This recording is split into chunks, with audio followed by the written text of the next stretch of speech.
क्या आप जानते हैं कि महाभारत का वो कौन सा योद्धा था जिससे स्वयं भगवान कृष्ण भी डरते थे? वे थे रश्मिरथी के नायक कर्ण।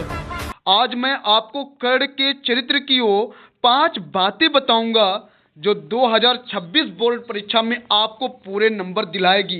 तो हाय मेरे प्यारे दोस्तों, कैसे हो आप लोग? उम्मीद करेंगे आप लोग बहुत बढ़िया होंगे और आप लोगों की तैयारी बहुत ही बेहतरीन चल रहा होगा। लेकिन आप लोग रश्मिरथी में कहीं ना कहीं उलझ गए होंगे, तो आपकी सारी उलझनों को दूर करने के लिए मैं आपका साथी विजय, ठीक है, इस वीडियो को धमाकेदार लाया है ताकि आप लोगों का पूरा उलझने परेशानियां सारे खत्म हो सके। तो चलिए फटाफट शुरू करते हैं अपने नायक के चरित्र चित्रण की। ठीक है ना भाई? चलो ठीक है भाई। तो ये हमारे प्रश्न इस टाइप से आएगा और इनके चरित्र चित्रण को कैसे लिखना है, किस तरीके से लिखना है, वो सारे चीजें मैंने आप लोगों को यहाँ बता रखा है। सेम ऐसे ही आपको बोर्ड एग्जाम में लिखना है और 5 नंबर लेकर के बैठ जाना है भाई। चलो ठीक है। प्रश्न ये आपका आएगा कि रश्मिरथी खंड काव्य के नायक जो हमारे कर्ण हैं उनका चरित्र चित्रण लिखो। तो आप सबसे पहले लिखेंगे, हेडिंग डालेंगे प्रस्तावना, है ना। प्रस्तावना में आप लिखेंगे कि रामधारी सिंह दिनकर द्वारा रचित रश्मिरथी के महानायक कर्ण हैं। कर्ण का व्यक्तित्व सूर्य के समान तेजस्वी है। वह एक ऐसे योद्धा हैं जिसने अपनी जाति से नहीं बल्कि अपनी योग्यता से इतिहास में जगह बनाई। कर्ण के चरित्र की प्रमुख विशेषताएं निम्नलिखित है। तो इस तरीके से आप लोगों को क्या करना है, रश्मिरथी खंड काव्य के नायक का चरित्र चित्रण लिखना है ना भाई? एकदम दमदार तरीके से, है ना, ताकि भाई एग्जामिनर भी मजबूर हो जाए आपको पूरा का पूरा नंबर देने के लिए। ठीक है भाई, बिल्कुल। तो आप सबसे पहला दूसरा हेडिंग डालेंगे आप अटूट मित्रता का प्रतीक। अगर आप लोग महाभारत देखे होंगे तो आप लोगों ने जरूर देखा होगा कि कर्ण दुर्योधन से कैसे कितनी गहरा मित्रता उन्होंने बनाया था और साथ निभाया था। मित्रता ही वो ऐसा बंधन था जो जानते हुए भी कि पांडव हमारे सगे भाई हैं, फिर भी उन्होंने दुर्योधन का साथ दिया था। क्यों दिया था? ताकि भविष्य में किसी को यूं ना लगे कि यार मित्रता अगर समय पे कर लिया, जानने के बाद अपना रास्ता बदल लिया, कोई धोखेबाज ना कह सके। इस नाते उन सब चीजों से दूर हटने के लिए इन्होंने कैसा मित्रता निभाया है उसके बारे में हम लोग देखेंगे। कर्ण और दुर्योधन की मित्रता स्वार्थ का नहीं बल्कि सम्मान की थी। जब पूरी सभा में कर्ण का अपमान हुआ तब दुर्योधन ने उन्हें सहारा दिया।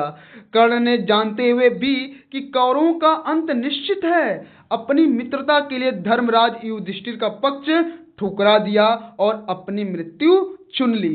ये तो कारण ही कारण है, क्योंकि कर्ण शुरू से जानते थे कि भगवान कृष्ण जिस पक्ष में है हमेशा जीत उसी पक्ष का होगा।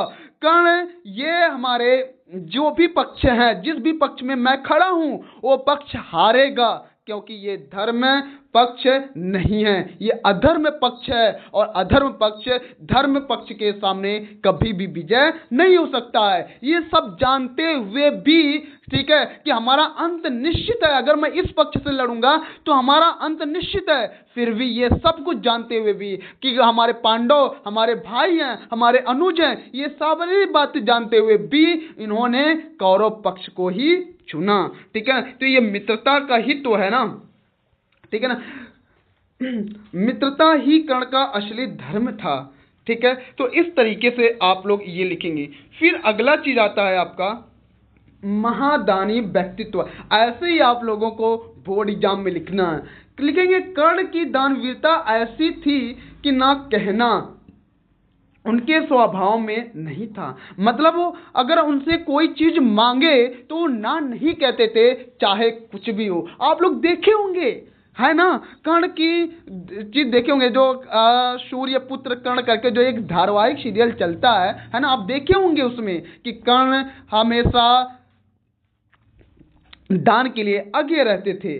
जब छल से इंद्र ने उनके प्राणों की रक्षा करने वाला कवच कुंडल मांगा तो कर्ण यह जानते हुए भी कि इसके बिना उनकी मृत्यु आसान हो जाएगी, फिर भी उन्होंने मुस्कुराकर अपना अंग दान कर दिया। ये सब जानते हुए भी कि ये जो साधु के भेष में है ये इंद्र है, ठीक है ना, और ये हमारा कवच और कुंडल मांगने आए हैं ताकि ये मुझे कमजोर कर सके और मुझे आसानी से युद्ध में मारा जा सके। फिर भी उन्होंने हंसते हंसते पूरा अपना कवच कुंडल दान दे दिया। ये होती है दानवीरता जो कि आज तक नहीं देखी गई, ठीक है ना, क्योंकि उनका मानना था कि द्वार पर आए हुए याचक को खाली हाथ भेजना कर्ण के लिए अपमान था, ठीक है। फिर उसके बाद अब अगला टॉपिक आता है हमारा जातिवाद का प्रखर विरोधी, ठीक है ना, क्योंकि जातिवादिता ये आज बस नहीं है, ये पुरातन काल से ही चला आ रहा है भाई, प्राचीन समय से ही चला आ रहा है। कर्ण ने उस समय के समाज को चुनौती दी जो केवल कुल और जाति को महत्व देता था।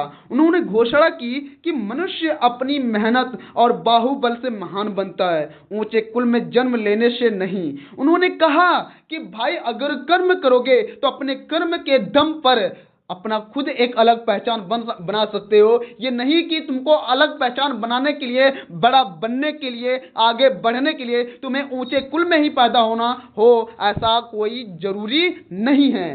अगर आपको ये सब करना है तो आप अपनी मेहनत के दम पर भी बहुत बड़ा कर सकते हो।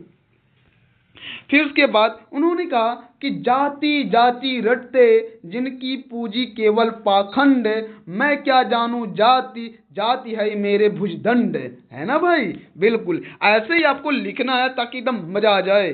चलो, प्रलोभन से मुक्त, जब स्वयं भगवान कृष्ण ने उन्हें राज्य का लोभ दिया और बताया कि वे सबसे बड़े पांडव हैं, तब भी कर्ण विचलित नहीं हुए। उन्होंने सत्ता के सुख के ऊपर अपनी नैतिकता और दुर्योधन के प्रति वफादारी को रखा, जो कि मैंने आपको शुरू में ही बता दिया था, ठीक है। फिर आपका अगला आता है 5वां, सर्वश्रेष्ठ धनुधर और साहसी। यहाँ लिखेंगे कि कर्ण केवल दानी ही नहीं बल्कि अर्जुन के समान या उससे भी श्रेष्ठ धनुधर थे। उनमें हिमालय जैसा साहस और सागर जैसी गंभीरता थी। उन्होंने जीवन भर अन्याय सहा लेकिन कभी संघर्ष का रास्ता नहीं छोड़ा। तो इस तरीके से मेरे भाई, मेरे दोस्तों, आप लोग रश्मिरथी के नायक का चरित्र चित्रण अपने आने वाले बोर्ड एग्जाम में 2026 और 18 फरवरी को ऐसे ही लिखिएगा, ठीक है ना। आपको 5 में 5 नंबर पाने से कोई रोक नहीं सकता है। अगर आप लोगों को वीडियो पसंद आया हो तो लाइक, सब्सक्राइब, कमेंट जरूर कीजिएगा और वीडियो को ज़्यादा से ज़्यादा शेयर कीजिएगा। धन्यवाद।